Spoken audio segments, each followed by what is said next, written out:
just want to do a quote here from Dr. Bert Lowers, the former Deputy Chief Coroner for the province of Ontario. He is the author of that 2011 Chief Coroner of Ontario's review of 16 youth suicides that occurred between 2006 and 08 in Pikangikum. He told us recently that Pikangikum's ability to evolve and develop is curtailed by the fact that they don't have this necessary resource. Having a good source of electricity is integral to having improved quality in their lives.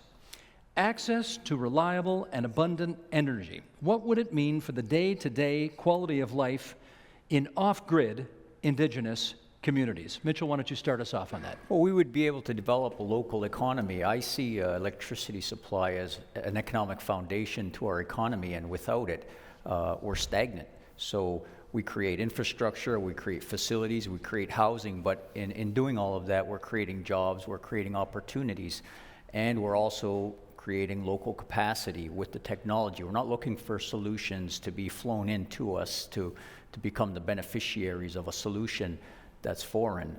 We want to be part of the solution, we want to be engaged in the process, and we want to be seen as partners in finding solutions to meet our issues in our communities. Chris, even in places as remote as Pikangikum, even in places that are so much further north than even most people down south even imagine, you think that access to reliable energy can have a positive economic development effect? Absolutely, but let me give you an example. Atlan is a beautiful community in northern BC, just below the Yukon border. And there was one other ingredient you mentioned you didn't mention that we need. We need political will, the technical know-how, but we need community leadership. In that community, the Taco River Tlingit First Nation, about 10 years ago, they said, could we replace diesel power with a small hydro resource that we have? And over the course of that period, they did that. It's been running now for about 3 years. 100% owned by the Taco River Tlingit First Nation. They built the capacity, they built their own ability to do it. In that time since they've had in the last 3 years, they've added about 20 jobs in the community, which is huge for a small community. They are stable, providing their own power, has reduced the electricity costs for the community. And they've seen the most important ingredient been added, which is confidence in the future, hope in the future. So the results speak for themselves. When you have a community convert from diesel to renewable energy, things get a lot better fast. I think we need to do more of that. Cynthia, I'm going to push back on this because we even saw over the past couple of weeks Jean Chretien, a former prime minister, a former Indian affairs minister, a man who has adopted an indigenous child to be part of his family, say sometimes these communities are not sustainable and you got to move. Are you saying that access to reliable sources of energy could actually be the secret to keeping places like Pikangikum and Attawapiskat alive and where they are?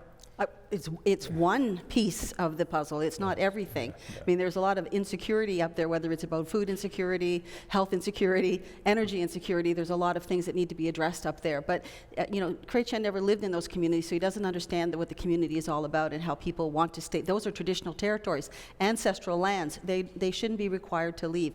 But we also know, because of what's going on in the north and the development that has to happen there, that also that's kind of the final frontier of Canada's resource extraction and wealth. And there's a lot of people living up there that may be perceived to be somewhat in the way of that development happening. So we're not so naive as to think that we just forgot to give you some power and we forgot to give you some additional jurisdiction. We get that there's an argument here that has to be addressed by all of Canadians. We all have to agree that it's important for the Indigenous peoples of this land to live in the territories where they've lived for thousands of years, and they need to have the kinds of assistance that's necessary to make it possible. And thankfully, right now, we have a government that has said, yes, we understand and we hear you, and we're going to work with you, not against you, to make it happen. Mitchell, you wanted to add? Yeah, I have a lot of respect for Jean Chretien. He's an elder statesman in this country.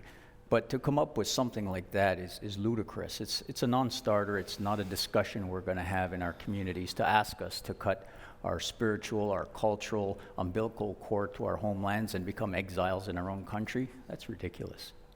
It sounded, I don't know if I'm reading between the lines here, Cynthia, but it sounded as if you were saying the white man is conspiring to deny us a reliable source of energy in order to get us off our land so they can have access to our resources that are in our traditional territories. It's a thought, So I'm not and it's been there for a while. I'm not reading too much between the lines there. That's I don't what think you're you saying. are. I think that the establishment of those communities has created a huge amount of damage. Those communities where they're actually sitting are artificial communities. That is not even the homelands where they would have lived if they had had the choice. They were moved there in the 50s, and they were displaced from their locations for the benefit and the convenience of the government. So we need to do it differently now. We need to recognize that. Judith. Well, in 1969, Jean Chretien and Pierre Elliott Trudeau wrote the white paper, and it was with the assimilation agenda. Let's take the Indians and take them out of the reserve and put them into society. And that's the same thoughts that still is prevalent in the government. And we cannot be removed off our lands. And we have to work with First Nations to find access to the grid. Something as simple as education and having enough power to be able to educate our children is really critical to some of that basic foundations. Let me pick up on the healthcare angle that we sort of touched on tangentially a moment ago, but let's hit it on the head now. Chris, getting these reserves, which are off the grid, which are depending on diesel right now in order to fuel their power needs, if you could somehow turn that around and have a much more sustainable form of reliable access to energy, what would that mean for the healthcare concerns of the people living in these places? Most of these communities are in the far north of Canada, including Ontario. It's cold for a lot part of the year. When you talk about energy, you also have to talk about heat. So they use diesel fuel to heat their homes, or wood if it's available, often it's not, and they use diesel for power. If you had sustainable sources of power that could both provide electricity and heat, having a stable heat environment in a cold climate, you can understand what that means for your own health. And when you don't have it, you know how dangerous it is when you don't have it. In addition, if you're reliant on diesel for heat and power, you also have heavy air emissions that affect respiratory illness. If an individual child gets respiratory illness in the far north of Ontario, the cost of that to Ontario's healthcare system is $50,000, apart from the human cost of that child and their family. So if you're moving to a more reliable source of diesel, of renewable energy away from diesel, you have stable heat environments, stable power environments that also remove some of the emissions in the system, let alone the spills that occur from time to time in communities. You wouldn't tolerate this in a town like Toronto or Ottawa. Why would you do that for Casablanca or Bekenshagan? Let me ask Chief Day. Wood stoves. A lot of communities use wood stoves in their homes in order to, get by. What are the health implications of that? Well, obviously, it's first of all an air quality issue, and second of all, it's a safety issue. Again, Bekenshagan, this was a wood burning fire system in the home that just killed the fire that just killed 9 people.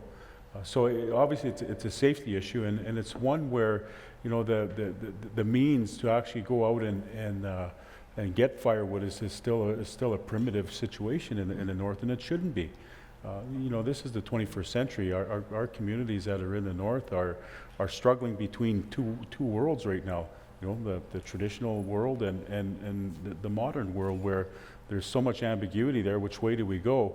We have access to this, and we need education, we need employment, we need an economy, but yet the energy's not there. And the wood fire situation, I think people would be quite surprised that there are more fires that kill First Nation people in the north than the national average. Let me do a follow-up with you on this. When you think about the basics that everybody needs to survive, housing, clean drinking water, access to plumbing, regular plumbing infrastructure, reliable energy can do what to address those 3 basic needs, in your view? Well, obviously, again, the situation in Bekenshagan, there is no running water. 95% of the homes in Bekenshagan don't have running water. So therefore, you're not going to see a fire hydrant outside. The issue of education. This is one of the situations that we're seeing some progress in Bekenshagan, where they've got a school that has a capacity. It's going to be coming online in September. They can hold 800 students. They've got 3 principals, and it has its own energy source. So they are moving ahead, and there are positive things happening in Bekenshagan. But again, the central piece, again, is just like the human body has electricity in it. And if one part of the body doesn't have electricity, it's going to falter and it's going to die. It's the same thing as a community. Mitchell, can we learn a little bit more about your community? You're 500 miles north of Thunder Bay, in northwestern Ontario. How many people live there? There's approximately 1,100 people there on reserve. We're situated on a little island, which the community was forced to relocate to in the 60s from its traditional areas, where we had a community setting, and we still maintain it. We're a Cree community and very progressive in terms of addressing our issues directly and looking for solutions, looking for partners, looking for the resources we require to solve our own issues. Casablanca doesn't sit back and wait, that's for sure. Is there anything under the ground where you are that could help economic development in your area? Well, for sure, geologically speaking, we sit in the Ring of Fire geological area that's been in the media a fair bit and on everyone's tongues pretty much. So And chromite? Pardon? Chromite? Chromite, vanadium, base metals, there's diamonds, you name it. As far as we're concerned, we want to be the lead in looking at mineral exploration or mine development. So when I talk about being progressive, we look at turning over a lot of stones in terms of power. We've done a lot of investigations in renewables, water power site investigations, rooftop solar installations on our water treatment plant where we have our highest loads, looking at the school next, solar farm where we would sell power back to the microgrid with our regulator or distributor. So basically, we're trying to take charge of looking after the challenges we have in our community. Chris? You know, Steve, what Mitch underlines is the power of people in the north and in all Aboriginal communities. He hasn't talked about in Casablanca, where they tried a few years ago with the University of Waterloo, looking at renewable energy to create hydrogen for the community. There is a huge upswell of support and interest in Indigenous communities to not only solve some of their challenges, but also be active players in the development of a clean energy economy, which is not only relevant to their economies, but for our country and the world. There's no better action that we could take is to take that energy and go forward with the people who want to change their futures. And every time I work with Indigenous communities, I see time and time and time again. What did I hear, though? I thought I heard something once upon a time, Mitchell, about your community where you had some economic development plan that you had to scupper because you just simply didn't have the access to reliable power to make it happen. Do I have that right? There was a number of initiatives we looked at where we didn't have the power. We had small business centers planned for housing small business entrepreneurs, incubators, and Hydro refused to hook up anything or even entertain a discussion of hooking up anything. So a lot of our projects are on the drawing board. Now, we finally commissioned an upgrade to the diesel plant in December 2015. So now we've got another window of power, and I would say 5 to 7 years we'll be back in load restrictions, depending on how aggressive we are. So we can now unlock some of those opportunities in our community. Chief Day. Yeah, I think what Mitch underscores as well is the need to look at the particular region that is suffering without energy right now. And you know, the biggest thing here is going to be what does the planning configuration look like for the future? Listen, it's not going to be as it is in the mainstream in Canada today. The North is in a very different situation right now. We've got climate change. The North, in which Mitch is speaking about, has got the second largest carbon sink in the world. There's a climate change, there's the clean economy, and there's resource extraction and development, but you also have underdeveloped communities.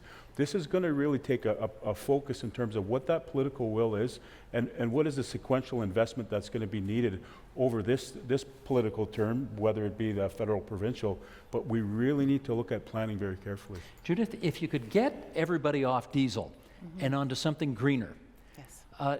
never mind the health effects that we've talked about, talk about the environmental implications of being able to do that. What would they be?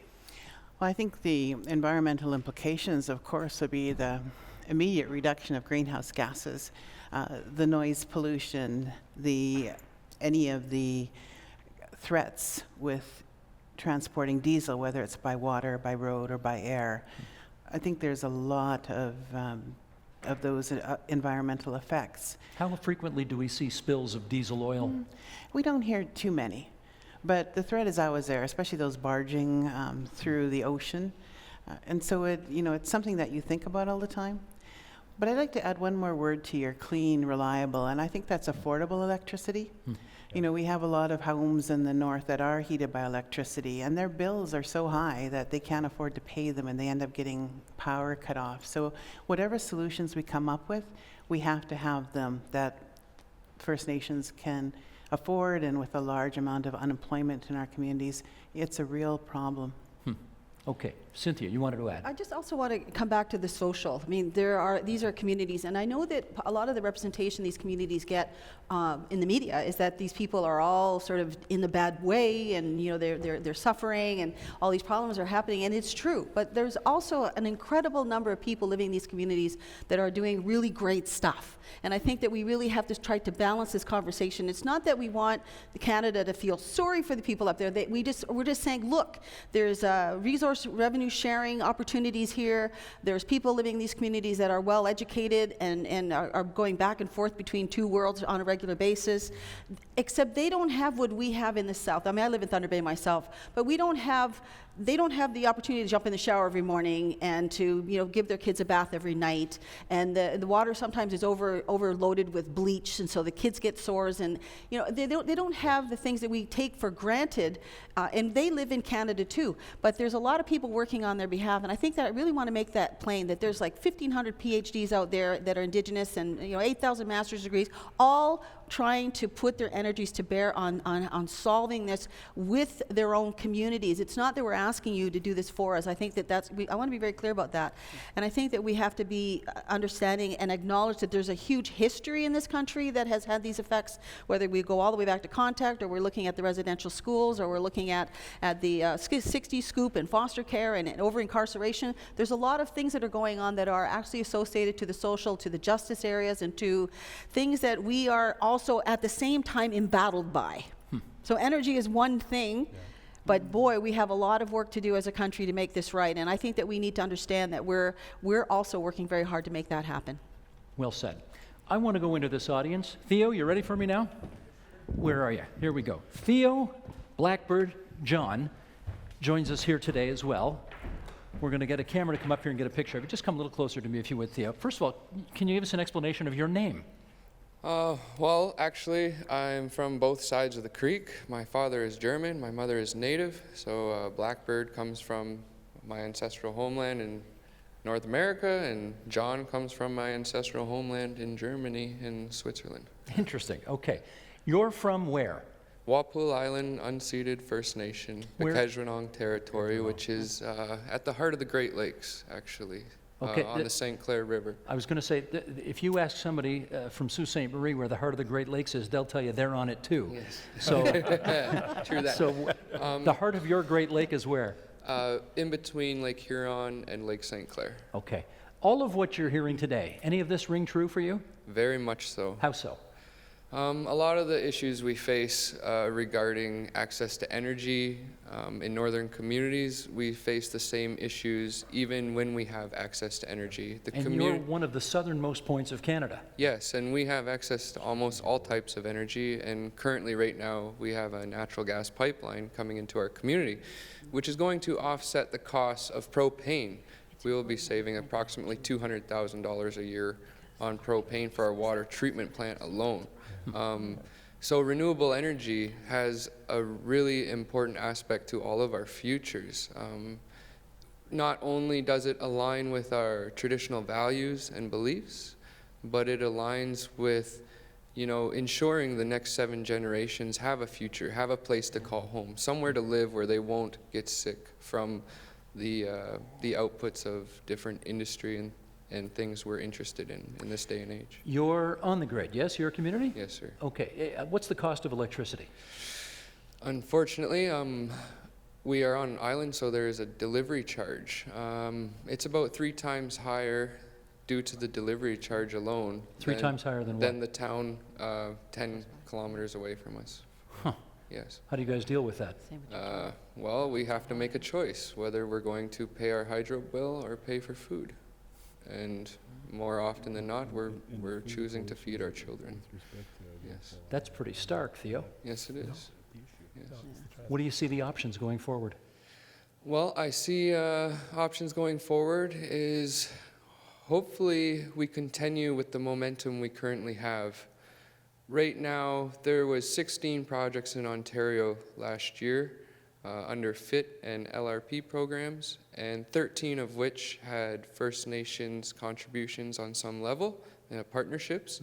So moving into the future, about 2 weeks ago, the programs were released to the public. Last year it was 500 megawatts. This year it's 900. So the opportunity for partnerships is there again. Hopefully we become leaders and not just partners like working and building on a labor level, but also leading the wave. Now, when talking about leadership, we have people that are being educated, they're going to school, and they're going to come out and they're going to be a force to be reckoned with. Also, we need to acknowledge our leaders that have grown on the land and have those traditional values and beliefs instilled within them.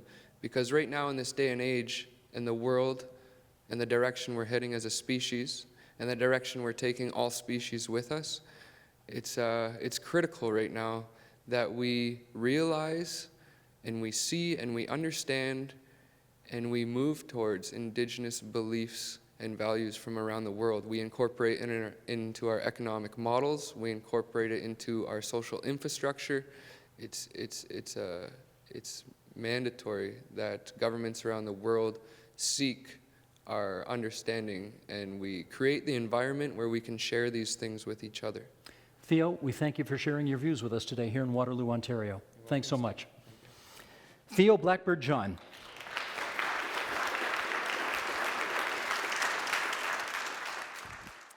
Help TVO create a better world through the power of learning. Visit supporttvo.org and make a tax-deductible donation today.